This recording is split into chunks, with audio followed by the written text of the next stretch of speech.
Olá, estamos dando sequência aqui a esta série de análises histórico-socioeconômicas, né, da conjuntura atual mundial e, por conseguinte, também abrangendo o Brasil. E, especialmente nos últimos vídeos, nós estamos numa sala de situação, uma análise circunstanciada, né, das condições do presente relativo a esses meses de outubro e novembro agora. E a primeira parte dessa sala de situação é voltada para a análise da crise econômica mundial, o crescimento do fascismo, do imperialismo e das guerras e, por contraparte, a ascensão do polo contra-hegemônico chinês e um foco aí na situação da América do Sul e especialmente, é claro, do Brasil. Nós, no último vídeo, a gente chegou a identificar que a gente está bem próximo, ou já estamos exatamente num momento de virada, num turning point decisivo. E nesse turning point está muito claro para mim que tudo aquilo que fortalecer a hegemonia, o bloco hegemônico decadente, no momento atual, vai favorecer também, ao fim, a própria crise e a ascensão do fascismo, do imperialismo e da guerra. A vitória, qualquer vitória estratégica dos Estados Unidos, em qualquer plano ou área da produção, da geopolítica, bélica ou tecnológica, reforça o polo que hoje tende a conduzir a humanidade para a recessão, para o fascismo e para a guerra.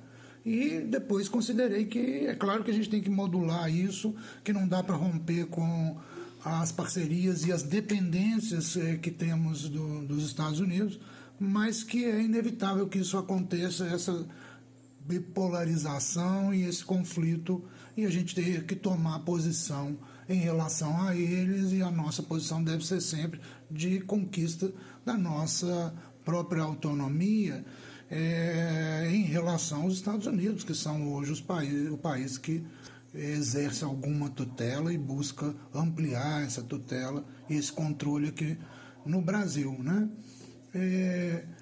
O fato é que não tem possibilidade, nesse momento atual, da gente ter essa conquista de autonomia sem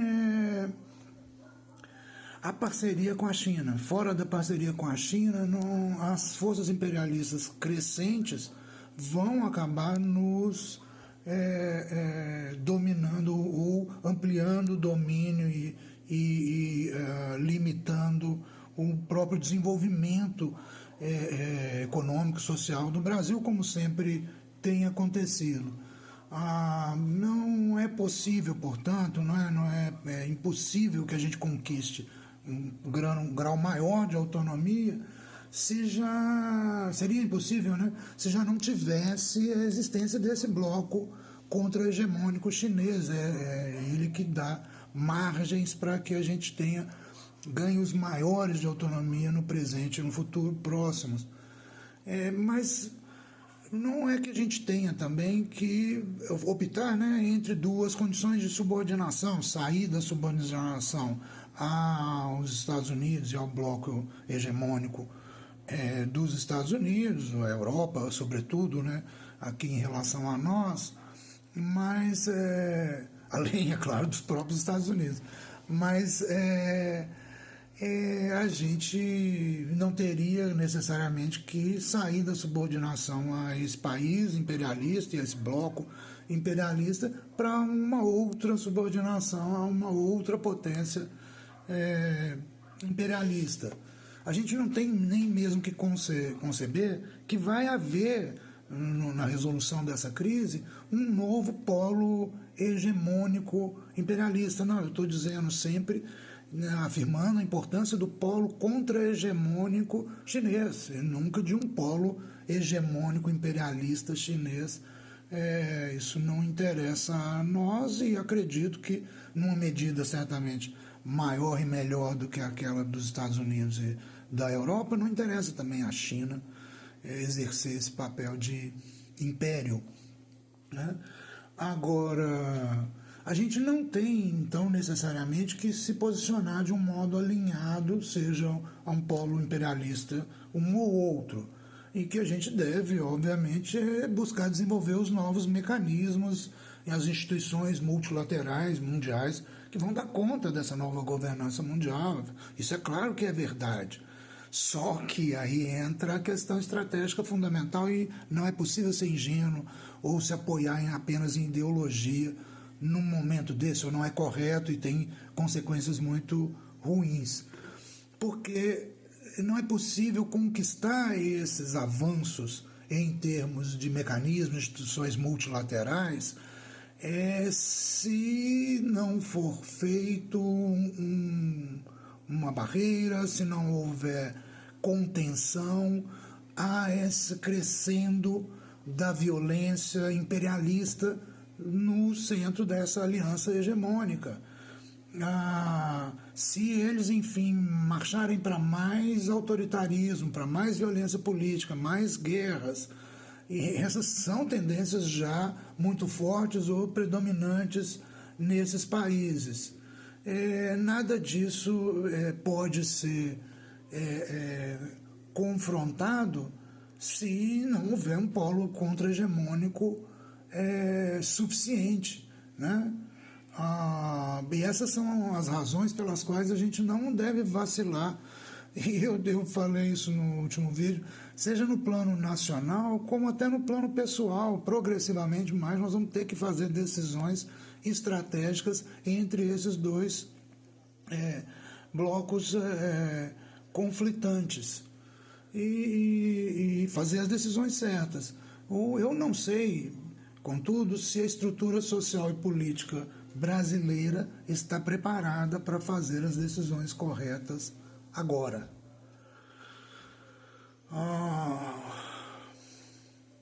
A simples passagem do tempo, sem maiores guerras e maiores catástrofes econômicas ou climáticas, fala muito a favor do polo chinês, pois a China é hoje o país que mais defende, que mais investe, que melhor dirige essa integração, essa globalização mundial. Ao contrário, totalmente ao contrário dos Estados Unidos, que toma cada vez mais posições regressivas, contrárias a essa integração mundial, ou tentando conter, sobretudo, a China e aí recompor uma integração mundial, mas não está conseguindo. Ao contrário, está realmente agindo de forma a produzir a disrupção, a quebra dentro das cadeias produtivas e de toda essa arquitetura de integração econômico-social mundial, né? Mas seja como for, o fato é que a integração e o desenvolvimento mundiais, a produção da vida humana em geral, eles continuam acontecendo de um modo bem mais positivo para os países de renda baixa e média nas parcerias com a China. E já não é possível negar isso, e o mundo dos países hegemônicos, que está em luta contra suas próprias crises, se mostra claramente incapaz de contrapor uma estratégia alternativa de desenvolvimento para os mais diversos países e regiões do mundo na atualidade. Então, prevalece a estratégia chinesa, que é a única verdadeiramente existente. A derrota relativa da aliança hegemônica no plano mundial, nesse campo da economia, da integração, do desenvolvimento econômico, é cada vez mais verdadeira e evidente, patente, né? E essas devem ser, ao fim, as principais forças para conter e superar, né, as tendências destrutivas mais extremas que estão se avolumando nos países ricos, nesses países da aliança hegemônica dos Estados Unidos. Agora, focando aqui em nós, especificamente para nós aqui no Brasil, justamente quando parecia que a gente já estava se livrando ou finalmente estava sendo derrotada estrutura, ideologia e prática política social fascista aqui no país, né? Como o fascismo estava sendo derrotado aqui, ele parece renascer fortalecido, né? Mais uma vez com os dois eventos, ou com dois eventos que estão estrategicamente associados, ou são estrategicamente concomitantes, ou foram, né? Nesse período recente, que são essas ações, as ameaças e as ações militares crescentes dos Estados Unidos no Caribe e o maior banho de sangue da história recente em favelas no Rio de Janeiro. Não é pura e simples coincidência, há uma declaração clara dos agentes aqui brasileiros da associação desse evento, né? Dessa operação espetacular, sanguinária, né? Da polícia do Rio de Janeiro, das polícias do Rio de Janeiro, né? Em duas favelas, né? E dessas mortes e da ameaça crescente da ação no Caribe sob a bandeira de combate ao crime, especialmente o tráfico de drogas, né? O fato é que aqui no Brasil o fascismo nosso de cada dia jamais foi derrotado.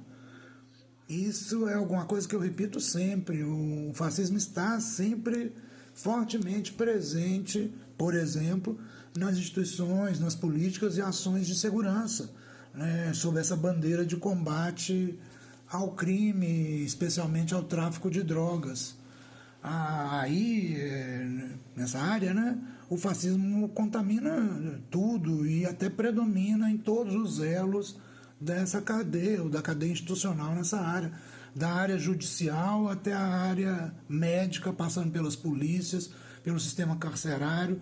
Tudo isto é contaminado ou tem graus extremamente altos de ideologias e práticas fascistas, e sempre foi assim e continua sendo. Como contraparte, também predomina nesse sistema, em todo um ecossistema associado, a corrupção. Isso é uma condenação histórica, parece até, para nós aqui no Brasil. Até agora tem sido assim. Mas agora é ainda pior, é diferente e, nesse sentido, mais perigoso, porque a gente está em um movimento mundial, em um momento de crise avançando para extremos. E nesse momento, a última arma, o último recurso, a última fortaleza da doutrina liberal burguesa é o estado de exceção, é a violência política e militar, é o fascismo, é o imperialismo, é a guerra e a falsa bandeira de combate, de guerra contra as drogas, contra o tráfico de drogas, se presta perfeitamente para isso. Eu tenho buscado fazer uma análise a mais aprofundada que eu consigo, buscando sempre uma base estrutural, quais são as forças, as tendências econômicas em grande movimento nesse grande cenário do sistema econômico mundial que explicam esse crescente que eu estou alertando aqui. E uma das coisas que eu pude concluir com evidência, e que foi um dos starts desse processo analítico até, é o grau de racionalidade que muitas ações e a própria estrutura política dos principais países do mundo, tudo está tomando um grau de racionalidade, ou está tomado por um grau de racionalidade muito alto, muita estupidez sendo feita com resultados muito destrutivos, né? E isto é, infelizmente, uma característica justamente do padrão de crise econômica que a gente está vivendo, como eu tenho destacado desde 2007 para cá, que é uma crise de realização sistêmica e que, portanto, vai ter grandes momentos, picos e recessivos e, eventualmente, depressivos, e são esses processos que estão associados a esse crescendo de violência no sistema como um todo. Eu procurei explicar isso nos vídeos passados e vamos voltar a esses pontos em análises mais detalhadas em outro momento.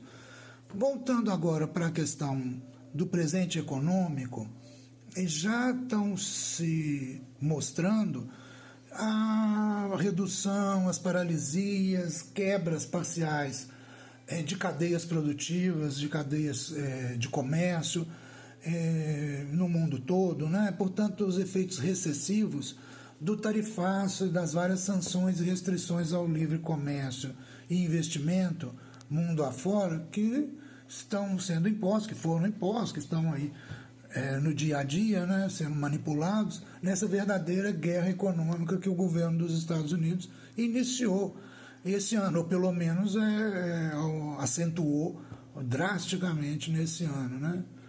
Eu acredito, no entanto, que duas batalhas nesse cenário econômico e geopolítico atual já estão comprovando a minha hipótese, a minha visão de que a integração econômica em todos os aspectos, sobretudo a integração produtiva, é tão grande hoje que forma uma rede protetora verdadeira contra as piores tendências recessivas e de quebra das cadeias produtivas, que são, como eu estou insistindo, crescentes nos países da Aliança Hegemônica dos Estados Unidos hoje. Nos confrontos mundiais em torno à questão da produção e distribuição das terras raras, metais críticos e terras raras, e dos chips, a interdependência das economias nacionais, mundo afora, em um verdadeiro sistema econômico mundial, se mostra tão grande que a sua ruptura resultaria em quebras imensas nas capacidades produtivas mundo afora. Quebras tão grandes que não parece ou não é aceitável manter nesse nível, nesses níveis extremos, a guerra econômica como ela veio se desenvolvendo, ao menos não nessas áreas estratégicas, né? Destaca-se também que em todos esses pontos, nos conflitos atuais, quem teve a vantagem estratégica, de upper hand, né, como dizem os americanos, foi a China, e para o bem da continuidade da integração produtiva mundial e com grande potencial para evitar, inclusive, as guerras, já que a produção de tecnologia militar de ponta é completamente dependente desses dois setores da produção globalizada, né? Com alguma vantagem estratégica da China. O caso da Nexperia, aquela empresa holandesa, produtora de chips, com uma posição muito estratégica no mercado, especialmente no europeu de automóveis, né? O caso da tentativa de retomada pelo governo holandês, ou de tomada, né, pelo governo holandês do controle da empresa empresarial, que estava sob controle de empresa chinesa, um CEO chinês, e essa tentativa deu com os burros na água, porque justamente, como eu expliquei no vídeo anterior, a empresa dependia da integração com outras fábricas na China para fornecer os chips ao mercado europeu e acabou dando para trás toda a bravata, né? Acabou sendo apenas uma bravata do governo holandês. E isso mostra, né, eles com certeza tinham todas as condições para saber que isso ia acontecer, ou sabiam que isso ia acontecer. E, mais uma vez, isso mostra o nível de irracionalidade que vem dominando as principais lideranças dos países ricos, o que é, eu repito, completamente esperado nessas condições de crise sistêmica generalizada como a atual. E mais ainda, é um outro exemplo categórico, né, de como essas decisões irracionais e absurdas terminam levando para dificuldades, paralisações e quebras em cadeias produtivas, ou seja, levando a mais dificuldade para a economia, para o desenvolvimento econômico e fortalecendo a espiral recessiva, portanto, né? Outro exemplo nesse sentido é esse shutdown do governo americano, que findou dias atrás e que foi o maior da história. Já tiveram outros, mas o maior da história foi esse, o que é compatível também com esse momento de crise que a gente está vivendo, com a irracionalidade dele e, da mesma maneira, com a produção, né, de fatos, de eventos recessivos, de quebra da produção. Esse é mais um exemplo. Olha, vamos finalizar hoje ainda essa parte analítica e vamos deixar para o próximo vídeo, para os próximos vídeos, uma tentativa de fazer uma análise temporal projetiva, né, uma timeline dos próximos eventos, do desenvolvimento desses processos, como eu estou vendo agora, dadas suas principais características. E para finalizar, o que eu quero dizer é que ainda está cedo para definir com segurança quais vão ser os resultados finais dessa grande guerra comercial, tarifária, que o governo dos Estados Unidos lançou contra o mundo. Sejam esses efeitos sobre a própria economia dos Estados Unidos, sejam sobre a economia global. Parte deles só vai se mostrar mais plenamente no ano que vem. E outros efeitos ainda só vão ser mais fortes mesmo nos anos seguintes. Foi uma mudança estrutural grande, né? E com relação à situação dos Estados Unidos, o que a gente tem hoje são indicadores contraditórios. O PIB do último trimestre e as bolsas continuam projetando otimismo sobre a economia, enquanto os dados de emprego e do consumo das famílias e outros dados ligados à economia popular, de algum modo, indicam em sentido completamente contrário, né? E alguns analistas estão chamando este momento, que eu tenho insistido, um momento da crise final da onda neoliberal, em que a gente se encontra agora, eles têm chamado de economia em K, porque cresce para os setores superiores de renda, né, a parcela já rica da sociedade, e cai, a economia é depressiva para os setores que já são mais pobres. E isto é uma forma de expressar justamente tudo que eu tenho analisado, é uma descrição correta do presente, mas é importante dizer que ela é uma característica de toda a onda liberal. De certo modo, toda a onda liberal é um abrir dessa boca de jacaré entre a apropriação de renda pelos mais ricos e a apropriação de renda socialmente produzida, pelos mais pobres, né? É isso que eu tenho insistido, e agora ela se mostra mais evidente. Agora eles deram esse nome porque a crise está mais extrema, está chegando nos seus limites extremos. A minha análise, como eu estou também reiterando, é que os Estados Unidos, infelizmente, até o momento, com oscilações, estão mantendo essa aposta irracional em promover ainda mais concentração de riquezas. Enquanto a crise já está justamente fundada nisso, né? Nessa concentração excessiva. E, então, ao fim, as fortes tendências recessivas terão que prevalecer, enquanto a questão distributiva não for direta e fortemente atacada lá, não se reverterem essas políticas contracionistas atuais. Do mesmo modo, as ações dos Estados Unidos contra o livre comércio internacional terminam por produzir uma forte onda regressiva na economia dos próprios Estados Unidos e do mundo. Mas, como eu estou insistindo também o tempo todo, essas forças e essas fortes tendências recessivas, regressivas na economia mundial são contrapostas pelo nível de integração da economia mundial e pela posição estratégica ascendente, crescente da China, do polo contra-hegemônico. Do balanço desses dois conjuntos de forças opostas é que vai resultar o caminho do desenvolvimento futuro. Nos próximos anos e décadas, isso vai determinar também a velocidade dos processos e se vamos ter ou não que passar por extremos de destrutividade ainda muito maiores.